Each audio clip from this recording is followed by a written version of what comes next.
अच्छा मकान था, लेकिन सब हमने तेरे ऊपर लुटा दिया, ये सोच के कि मेरी बहन एक दिन ऑफिसर बनेगी और हमारा सारा कर्जा खत्म कर देगी। लेकिन नहीं, तूने तो अपना लोन तक क्लियर नहीं किया। सारे तेरी भाभी के जेवर बेच दिए हमने, मकान बेच दिया हमने लोन चुकाने के लिए।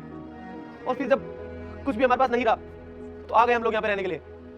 अब यहाँ पे सिवाय बदबू और मच्छरों के हमें इस बस्ती में कुछ नहीं मिलता है। लेकिन क्या करें, अब तुमने इतना बुरा किया है हमारे साथ में, तो भोगना तो हमको ही पड़ेगा ना। अब तुम जाओ यहाँ से, हमारे लिए तो तुम उसी दिन मर गई थी जिस दिन हमारा घर छोड़ के भागी थी। भैया आप अपनी बहन के लिए ऐसा कैसे बोल सकते हो? मैं अपनी गलतियों पे शर्मिंदा हूँ, लेकिन मैं आपको अपना सब कुछ मानती हूँ।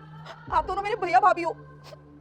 देखो भैया, मैं बस आप दोनों से एक बार बात करना चाहती हूँ। आप दोनों एक बार बस मेरी बात सुन लो, फिर आप कहोगे ना तो मैं चली जाऊंगी यहाँ से, 1 मिनट भी नहीं रुकूंगी।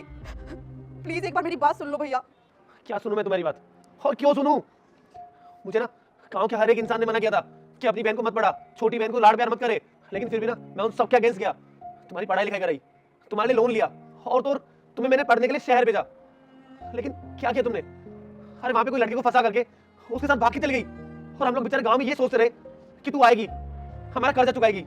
तुझे क्या पता है, क्या पता है तुझे तेरी भाभी मेरा कितना साथ दे रही, पता तुझे?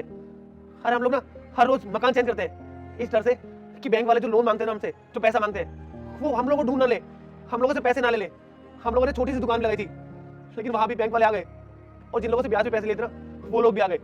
तेरी भाभी की कितनी बेइज्जती करी है उन्होंने, मेरी कितनी बेइज्जती करी है, क्या पता है तुझे?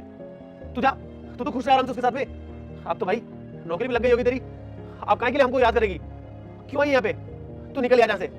देख, ये तो तेरी भाभी है जो मेरा साथ दे रही है, वरना कोई और होता ना छोड़ के चला गया होता मुझे। ठीक है भैया, मैंने यहाँ से चली जाऊंगी, लेकिन आपने कभी एक बार भी जानने की कोशिश की कि आपकी बहन किन किन हालातों से निकली है, क्या क्या बीता है मेरे ऊपर? आपको क्या पता भैया, क्या कुछ नहीं सहा मैंने, बस एक गलती की वजह से। आज अगर वो गलती नहीं की होती ना मैं, तो शायद मुझे वो सब नहीं भुगतना पड़ता जो सब मैं भुगत के आई हूँ। आपको क्या लगा था आप लोगों को छोड़ के जाने के बाद मैं बहुत खुश रह रही हूँ उसके साथ? ऐसा कुछ नहीं हुआ। उस एक गलती के कारण मैंने मेरा सब कुछ खो दिया। उसके साथ चली तो गई, लेकिन उसने मुझे किसी गैर के हाथ बेच दिया, वो भी मेरा सगा नहीं हो सका। मैं उससे बहुत प्यार करती थी, और उसके प्यार में मैं इतनी अंधी हो गई थी। उस पे ना मुझे आप लोगों से भी ज्यादा भरोसा था, लेकिन पता है उसने मेरे साथ क्या किया? उसने मुझे किसी और के हाथ बेच दिया। क्या तुझे बेच दिया? हाँ भैया, उसने मुझे किसी गैर के हाथ बेच दिया था।